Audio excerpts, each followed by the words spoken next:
Por que se enfurecem os gentios? Por que as nações, os reinos, têm tanta fúria de Deus, têm tanta ira contra Deus? Os povos imaginam coisas vãs. Por que esse mundo, todo mundo parece, opositor a Deus? Por que eles têm tanto ódio com relação a Deus? Versículo 2: os reis da terra se levantam e os príncipes conspiram contra o Senhor e contra o seu ungido. Irmãos, esse é o reino do mundo, o governo humano. Esse é o princípio. Preste atenção no versículo 3. Eu nunca chamei a atenção de vocês para o versículo 3, hoje eu vou chamar a atenção. Dá uma olhada no versículo 3. O que eles querem? O que as nações querem? O que os reinos do mundo querem? O que o governo humano quer? Rompamos os seus laços. Eles querem cortar todo o laço que tem entre a criatura e o Criador. Vocês estão vendo a seriedade disso? Rompamos os seus laços e sacudamos de nós as suas algemas. Nós, como criaturas, nós estamos atados de algemas para com o Criador. Vamos sacudir isso, vamos libertar totalmente desse Deus, não temos mais nada a ver com Ele. Vamos terminar de desconectar de Deus, até mesmo como Criador e criatura. Vocês estão me entendendo a seriedade disso? Versículo 14. Que diremos, pois, à injustiça da parte de Deus? De modo nenhum. Pois ele diz a Moisés: terei misericórdia de quem me aprouver ter misericórdia, e compadecer-me-ei de quem me aprouver ter compaixão. Assim, pois, não depende de quem quer ou de quem corre, mas de usar Deus a sua misericórdia. Deus tem ou não tem esse direito sobre nós? O Criador tem ou não tem esse direito de decidir como Ele quer? Tem ou não tem? Versículo 19. Tu, porém, que me dirás, de que se queixa ele ainda? Pois quem jamais resistiu à sua vontade? Quer dizer, os povos vão dizer: o que Deus está se queixando?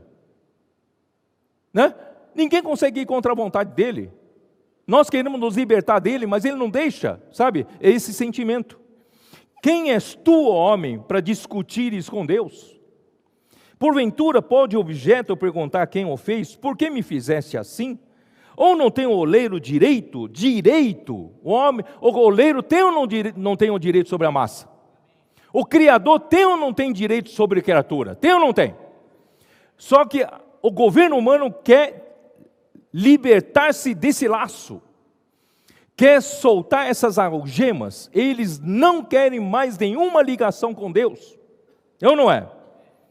Por isso, o governo humano foi fundado por Nimrod.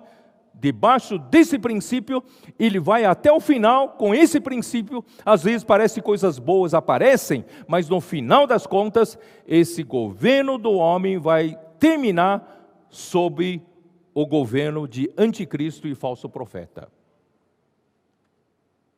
Ele vai reunir exército dos 10 reis, e depois ele vai convencer todas as nações no final dos tempos. Ele vai fazer com que todos os reis, com seus exércitos, vão lutar contra Deus e contra o povo de Deus lá na Palestina, na Judeia. Essa é a oposição a Deus, essa é a posição do governo de Deus, do governo dos homens. E no final das contas, irmãos, eles vão reunir todos os reis dos governos humanos para lutar naquela última batalha de Armagedon. Porque eles querem se libertar de Deus de uma vez por todas, até do laço de criatura com o Criador. Eles não querem mais saber desse laço. Irmãos, eu recebi um vídeo aí, um irmão me mandou, de que os educadores aqui no Brasil estão dizendo que vão mudar o calendário do calendário cristão, que diz assim, tantos anos depois de Cristo, tantos anos antes de Cristo. Eles estão dizendo que por causa das religiões da minoria, que não são cristãos, nós temos que obedecer, tem que, né, pensar neles, considerar a eles. Então, nós não podemos mais chamar de calendário cristão e nem calendário, né, de tantos anos depois de Cristo, antes de Cristo. Então, mudaram para antes da Era Comum e depois da Era Comum, alguma coisa desse tipo, só para não citar mais o nome de Cristo. Irmãos, isso está mostrando que nós estamos caminhando para isso. Nós estamos caminhando para cada vez mais a negação de Deus, não só do nome de Deus. Quando Noé saiu da arca, a primeira coisa que ele fez, construiu um altar, não é isso? Ali invocou o nome do Senhor, assim como Abraão invocava o nome do Senhor, mas Nimrod e na Torre de Babel, o homem não quer mais invocar o nome do Senhor. O homem quer exaltar seu próprio nome e declarar sua independência, quer dizer para Deus, Deus, chega, nós não queremos ter nenhuma ligação com você, nenhum laço com você, você não tem direito sobre nós negamos toda a autoridade e todo direito que você tem sobre nós. Queridos irmãos, esse homem desconectado do jardim do Éden. Mas Deus não desistiu da sua vontade eterna. Dentre tantos povos, Deus foi chamar um homem. Deus foi procurar Abraão. E Abraão, por meio da fé, Deus o imputou por justiça. Ele se tornou homem justo por causa da fé. E a fé vai ser por onde vai acontecer a reconexão do homem com Deus. Não adianta lutar, né, contra essa rebeldia toda, a sua maneira. Irmãos, a nossa luta é pela fé. É a fé que vai reconectar o homem com Deus. Portanto, irmãos, Abraão foi um homem de fé, é ou não é? Mas antes que viesse a fé, estávamos sob a tutela da lei, e nela encerrados, para essa fé que de futuro haveria de manifestar-se, né?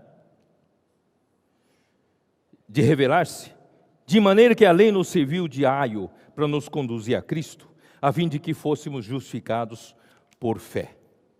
Por que isso? Porque Deus chamou o homem, né, Abraão, e a partir de Abraão, né, cadê Abraão? Abraão está aqui, ó. Abraão, ele creu em Deus, isso lhe foi imputado por justiça. E a partir de Abraão, irmãos, Deus fez surgir o povo de Israel, aqui na terra. Na verdade, Deus estava projetando uma descendência celestial. Deus está projetando celestial. Porque essa fé que Abraão teve, só iria se concretizar, a sua realidade só viria com a vinda de Cristo ou com a morte de Cristo. Certo? A fé só faria efeito aqui, com a sua realidade. Mas Abraão já estava aqui. E Deus, antes que viesse a fé, Deus então conseguiu um povo aqui na terra, por meio de Abraão, Isaque e Jacó, o povo de Israel. E Deus precisava guardar esse povo enquanto não viesse a fé, enquanto não viesse Cristo para a realidade da fé. Então Deus guardou o povo de Israel, mandando a lei. A lei de Moisés foi enviada para o povo de Israel para servir de um aio, para tutelar, para ser tutor, né, desse povo, para guardar dentro, né, de certos limites, para que quando viesse a fé, eles pudessem receber a fé, a realidade da fé. É ou não é? Gálatas 3, versículos 6 e 7. É o caso de Abraão, que creu em Deus, e isso lhe foi imputado para a justiça. Sabei, pois, que os da fé é que são filhos de Abraão, porque Deus vai reconectar o homem novamente pela fé. Aleluia! Ora, tendo a Escritura previsto que Deus justificaria pela fé os gentios, pré-anunciou o Evangelho a Abraão: em ti serão abençoados todos os povos, de modo que os da fé é que são abençoados com o crente Abraão. Aleluia!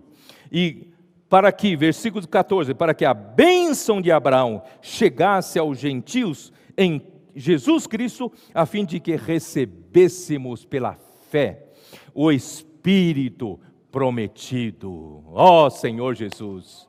Então o povo de Israel, eles ficaram guardados debaixo da tutela da lei, mas o que Deus queria mesmo, com a vinda de Cristo, com a morte de Cristo, pudesse começar uma nova era, né? Começar uma nova era. Essa nova era, irmãos, o homem seria reconectado com Deus a partir daqui, ó. A partir daqui. Surge então a era da igreja. Que maravilha, irmãos!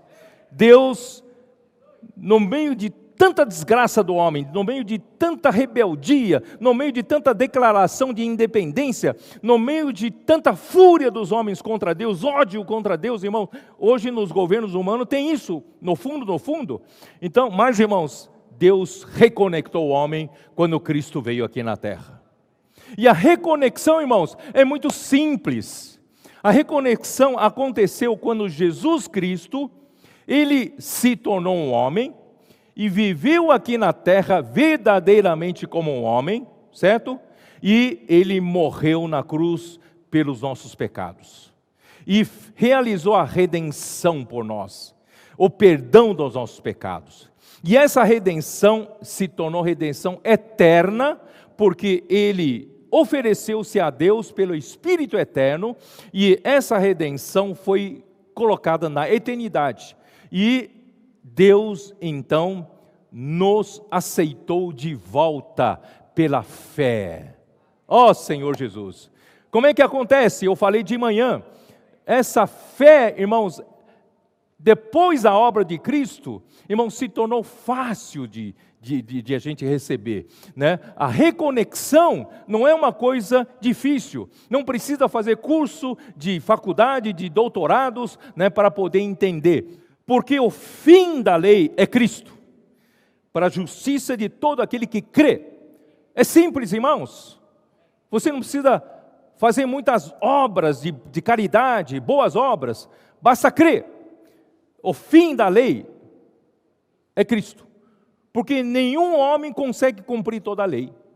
Então, a lei que veio para guardar o povo de Israel como tutor, a lei se tornou maldição para o povo, porque ninguém consegue guardar todos os itens da lei. Mas Cristo, o fim da lei é Cristo, graças a Deus. A lei era para poucos cumprirem, talvez ninguém consiga cumprir toda, mas nós, todos podem crer em Cristo, certo? Como fazer? Versículo 8. Porém que se diz, a palavra está perto de ti, na tua boca e no teu coração, isto é, a palavra da fé que pregamos. Paulo foi para Tessalônica, não pregou outra coisa, senão a palavra da fé.